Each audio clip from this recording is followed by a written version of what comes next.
The company that I'm with is LTS. It's Longview Technical Solutions, and we brought these kiosk machines to market to assist in the public health department's roles to cater their community for COVID testing and soon multi-SKU testing, such as antigen testing, flu testing, strep testing, pretty much whatever the discretion of the public health would require. We'll try to accommodate it as best we can. This is filled with safe. Well, we noticed that in a lot of places, most people, whenever they don't feel well, and especially in underserved communities, they don't tend to go to the hospital or the emergency rooms. They tend to go to their public healths.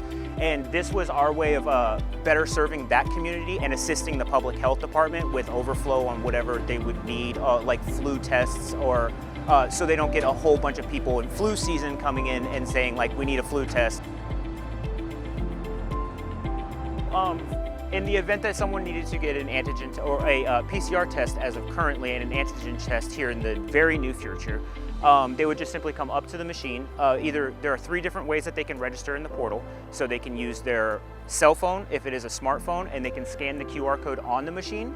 That'll bring them to the templated screen that asks them to put in their demographic information. So their name, birth date. The big one is the birthday. It's how we can verify accuracy with patient care. And then as soon as they're done, it will dispense a kit for them, a PCR kit. We have given all the tools that you need down to a pen.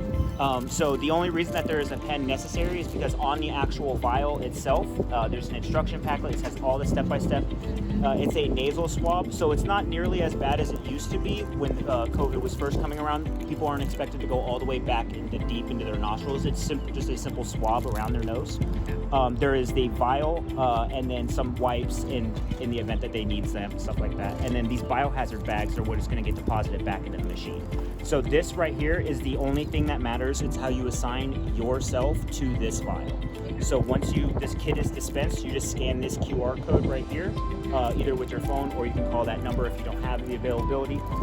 You scan the QR code, you just fill out that little bit of information, you put your date of birth and then your initials, you just put it on that vial and drop it right back into that machine. And then a courier will come up same day and make sure that we get you guys your results within 24, 48 hours. We're essentially all over the United States now and helping people all over the place. And the machines have done great success for us in the past, and hopefully, fingers crossed, they'll help you guys out here at Forsyth as well. North Carolina, as of today, within the last week, I believe we dropped 5 new machines in the last couple days, and they are end-to-end North Carolina. We have machines at public health departments on the east side near Goldsboro, North Carolina, on the south side near Laurinburg, and then all the way up here in Winston-Salem now. So we are all over North Carolina now.